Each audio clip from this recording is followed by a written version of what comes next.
Welcome, everyone. My name is Sarah Ray from the Bloomfield Public Library. Thank you for joining us today for Naturopathy 101, and thank you to Dr. Neffinger for presenting. I'm going to turn it over to you now. Thank you for having me. I'm Dr. Neffinger. I'm a naturopathic doctor at Bloom Natural Health in West Hartford, Connecticut. And I'm here today to basically give you a little background on what naturopathic medicine is, how to heal naturally. I'll touch on some basics for health and, how you can access naturopathic medicine if you're interested. So I'll get started, and I think if you have any questions, we'll do a Q&A after, and there's a chat that you can ask questions in. So let me just share my presentation here.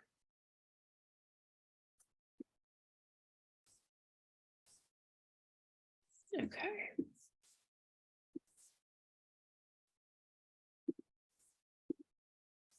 Okay. So, healing naturally. So I am a naturopathic doctor. I'm board certified and licensed in the state of Connecticut. And what is a naturopathic doctor, also known as naturopathic physician? So we're specialists in the state of Connecticut. In some states in the country, we are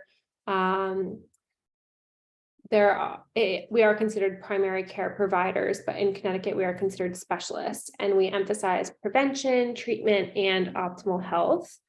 What we do includes a lot of modern and traditional medicine, so it's a nice blend. And then what we typically do is we treat acute and chronic conditions of all ages and genders. Now, many naturopathic doctors have specialties within that as well. So we're specialists who have specialties. So I tend to gravitate towards women's health, nutrition, weight loss, mold illness, dermatology. But I see a lot of gastrointestinal conditions. I see really everything. So, and then we provide individualized evidence-informed therapies. So a lot of what we do is research-based, and we try to use the most effective approaches as possible that are the least harmful. Doctors do no harm. 4-year doctoral degree from accredited institutions. So naturopathic physician does 4 years of undergraduate degree, and then 4 years of naturopathic medical school. I will touch on a little bit the classes that naturopathic doctors go through later in the presentation. But I'll touch on what we do a little bit first. So typically a new patient exam with a naturopathic doctor, at least at Bloom Natural Health, the practice that I'm a part of, that is a new patient visit is about 50 minutes long, 50. So we really try to get a full history on a patient, what they're experiencing, what they've experienced in the past, how their nutrition, exercise, sleep, all of that is because all of those factors play into overall health.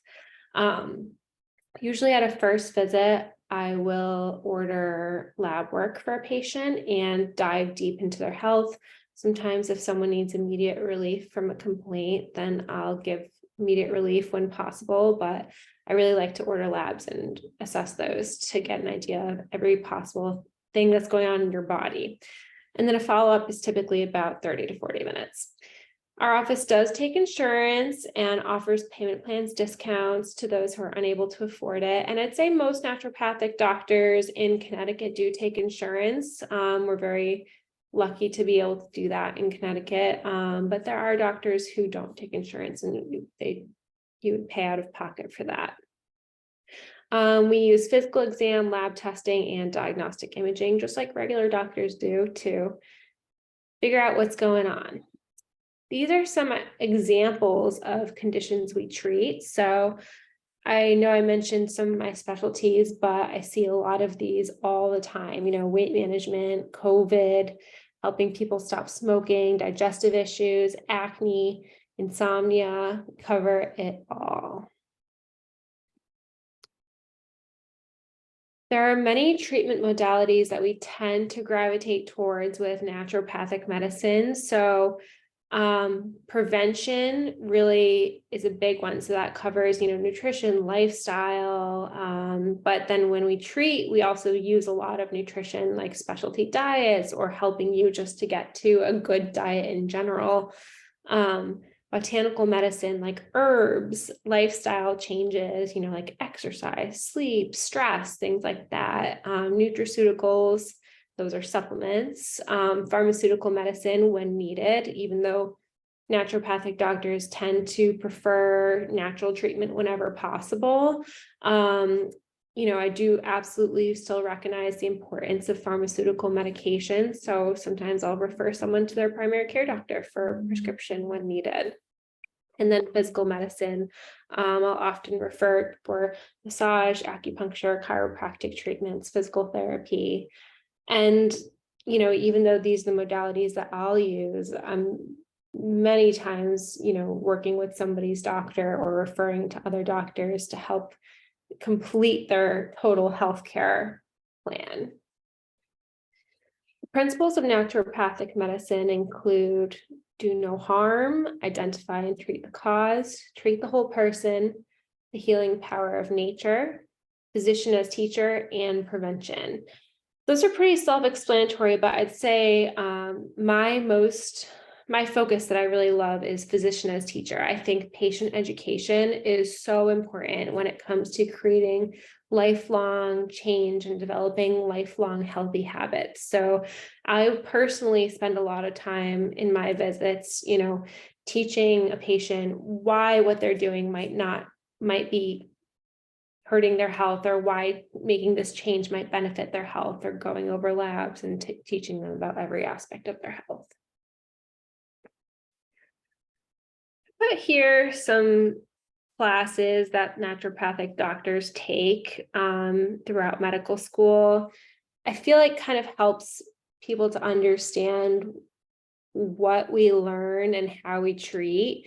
So first year and second year, a lot of that is really the same basic classes that a regular doctor would take, because you're kind of learning the basics like science, how to diagnose, things like that. But you can see in years 3 and 4, kind of going into more of the holistic stuff and doing more rounds, more specialty type treatments. Nutrition is a major part of naturopathic medicine, and this is one thing I really love to focus on when I talk about naturopathic medicine, because in general, naturopathic medicine is more expensive and less convenient. You're going to be paying more out of pocket for visits and supplements, and healthy food can cost more money.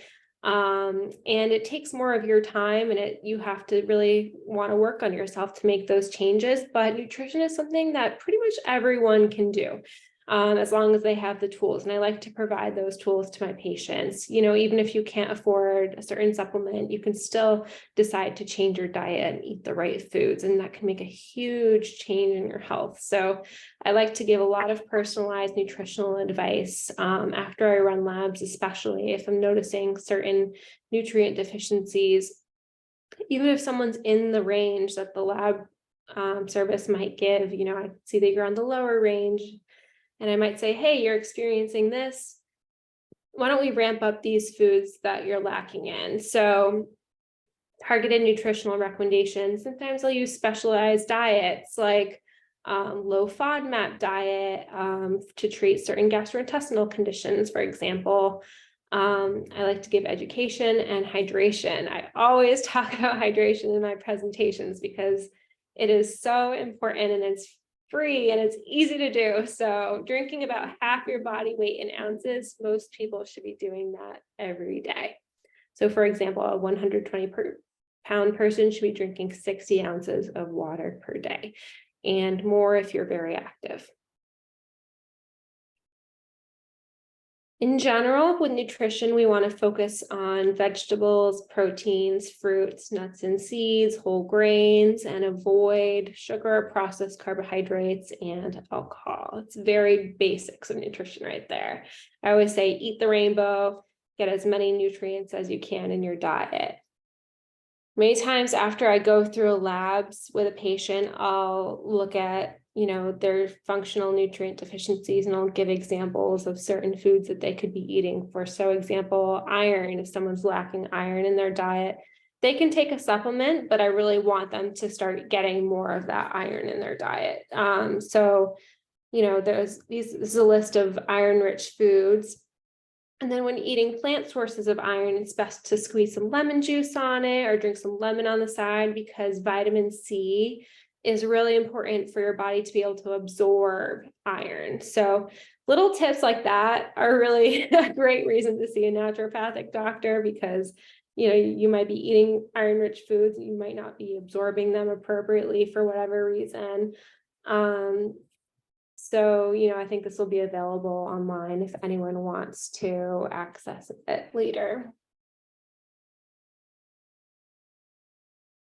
Vegans and vegetarians. I'd see a lot more vegan and vegetarian patients throughout the years. And I always give some tips for general healthy vegan vegetarian diet, like making the focus of your meals vegetables, focusing on eating the rainbow, getting a variety, vegan sources of protein. I always stress when eating soy to make sure you're eating organic soy, because soy is a very highly modified and highly sprayed with pesticides food. And then don't fall into the healthy food trap. We might walk into the grocery store. I think Stop and Shop usually has like a healthy food aisle or section, but a lot of those are really highly processed foods. So just because something's vegan or organic or gluten-free doesn't necessarily mean it's healthy. You have to be reading your ingredients and choosing whole foods as much as possible. Whole foods meaning the whole food. Some examples of healthy snacks are fruit, nuts, veggies, beef jerky, popcorn, protein shakes, smoothies, chia seed pudding, hard-boiled eggs. You can read through these. That's one question I get from my patients all the time. They don't know what to pack for work that might be healthy. They don't know what to eat for breakfast that might be healthy when they're on the go. So keeping your pantry and your fridge stocked with these healthier snacks makes it really easy to grab a couple things, put them in your bag, instead of, running and getting a donut during the day or something that might not be as good for your health. Lifestyle tips. So I always recommend exercise as much as people are able to. Many of us are really busy or with certain medical conditions, or even just feeling a certain way. You're not really able to get exercise, but as much as possible, we should be aiming for about 75 minutes of vigorous exercise per week, or 150 minutes of moderate exercise. Stress management is also really important. There's more and more research coming out showing how stress is inflammatory, how it creates free radicals. It can really impact so many aspects of your health, like your blood pressure, your sleep. So I recommend talk therapy to a lot of my patients, and luckily talk therapy is becoming more and more accessible. Meditation, even just 5 minutes a day, is researched to make a difference. Saying no, that is a really, really hard one in today's lifestyle. People are always inviting people to do things, or your family needs something, or work needs something. And just saying no every so often, when you know that you need time for yourself, can make a huge difference in your physical health. And I always recommend limiting social media as well. Everyone should be getting about 7 to 9 hours of sleep. Even the people who say, I feel great when I only sleep 5 hours, research is really showing you need 7 to 9 hours. Having a regular sleep routine is really important, because our body likes to run on a clock. And if we are waking up at random times, going to bed at random times, our body doesn't really know how to appropriately release certain hormones.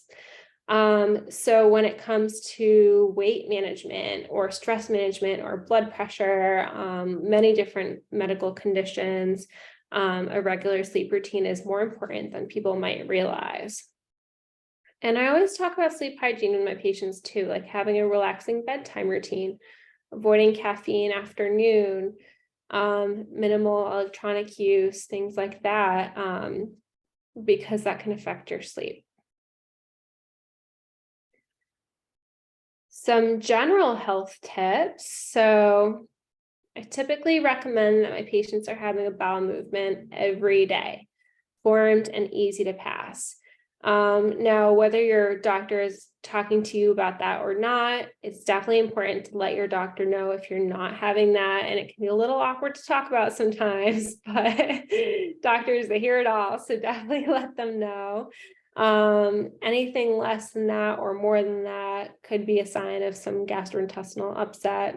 When you have gastrointestinal inflammation, that might be affecting how you digest your nutrients. It could affect how you feel during the day, things like that. Urinating every 1 to 2 hours, waking 0 to 1 times per night is typically normal. Everyone should be having dental cleanings every 6 months, physical exam once a year with your primary care doctor, and labs every year. If you're younger than 20, you might not be getting labs every year. That's okay, but anything older than that should really be having labs done every year. And then I have a lot of patients who come in and say, I'm experiencing this thing. I think it's normal. Everyone experiences that. And I say, I don't think that's normal. We should talk about it. So I like to put some of those things here in this presentation because that helps people say, hey, maybe I do need to see a doctor about it. So frequent headaches or migraines, excessive fatigue, like feeling tired all the time, changes in your hair and eyebrows, anxiety or depression, dizziness, bloating, or really painful or heavy menstrual periods. I don't think there's enough research, enough education out there for women to tell them what a normal period is like. So if it's really heavy or painful, or if you're not getting it every month, or if you're getting it more than once a month, you should definitely talk to your doctor about it.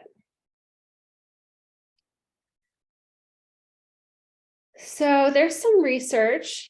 I like to talk about reduction of healthcare costs because, as I mentioned, a naturopathic doctor is typically more expensive to see. And luckily, insurance is covering naturopathic doctors more and more every year. But there are studies that show that seeing naturopathic doctors or increasing the accessibility to naturopathic medicine is actually reduces healthcare costs in the long run. And it makes sense because we focus so much on prevention that those who are following naturopathic healthcare lifestyle, they're going to be having less chronic conditions and it's going to reduce costs.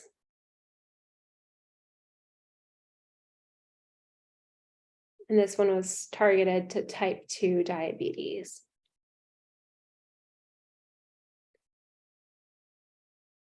I'm going to give a little example of what a naturopathic doctor might do to treat a certain condition. So, for example, high cholesterol. High cholesterol is very, very common in the United States.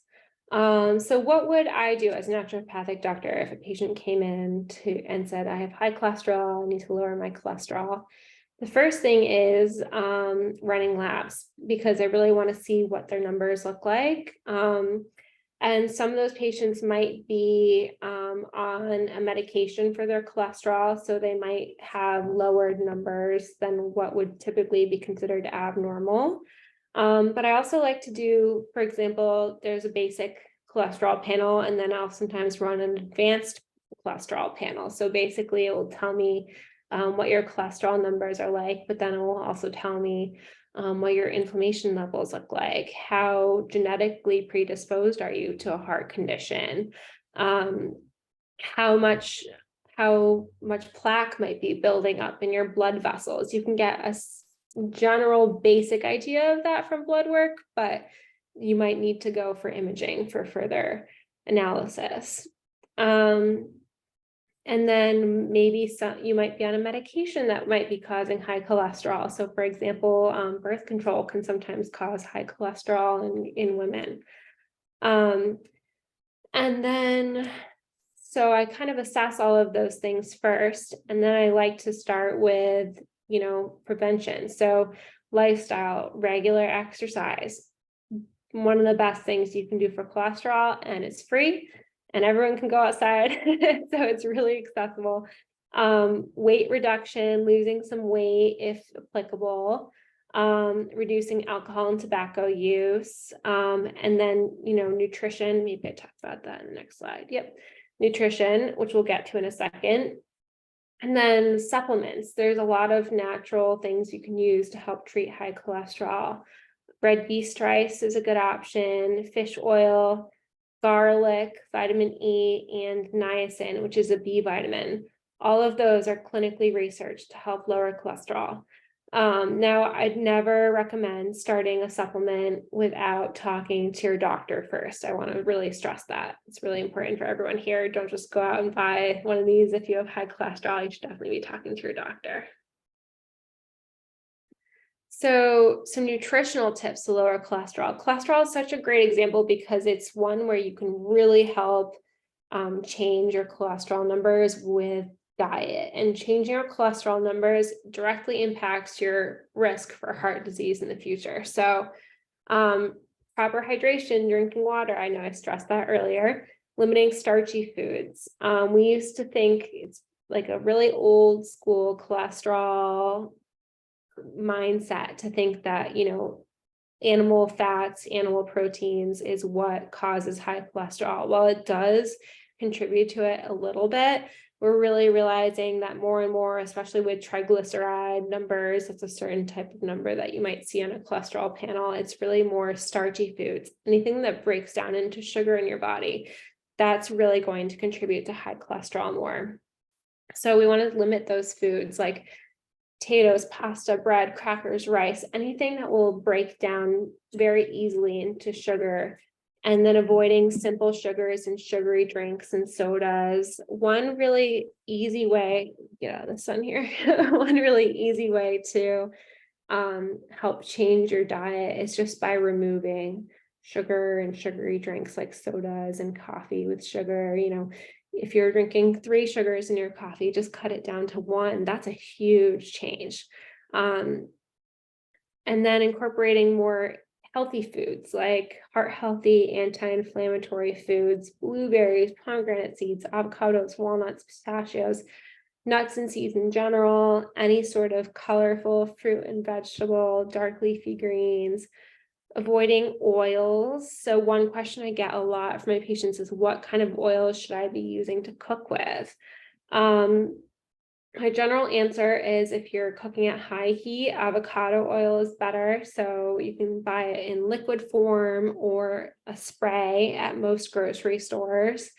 And then if you're cooking at a lower heat, olive oil is a good option. And there's a lot of debate about that in the medical community too, but I'd say that's a general rule of thumb. Choosing organic produce when possible, or focusing on the Dirty Dozen. Some people might be familiar with the Dirty Dozen. That's the fruits and vegetables that are higher in pesticides. So when you are going to buy one of those, make sure you're buying organic or cleaning them really, really well before eating them. Eat freshly ground flax or chia seeds for fiber. Fiber is a great treatment for cholesterol, so eating more fiber-rich foods or taking something like Metamucil can be really helpful. And garlic is also really good to help lower cholesterol. So a lot of us love garlic. Just eat as much of it as you want. Go for it. It's great for you. And that's it for the slide portion of the presentation. And I know that Sarah is going to open it up to questions,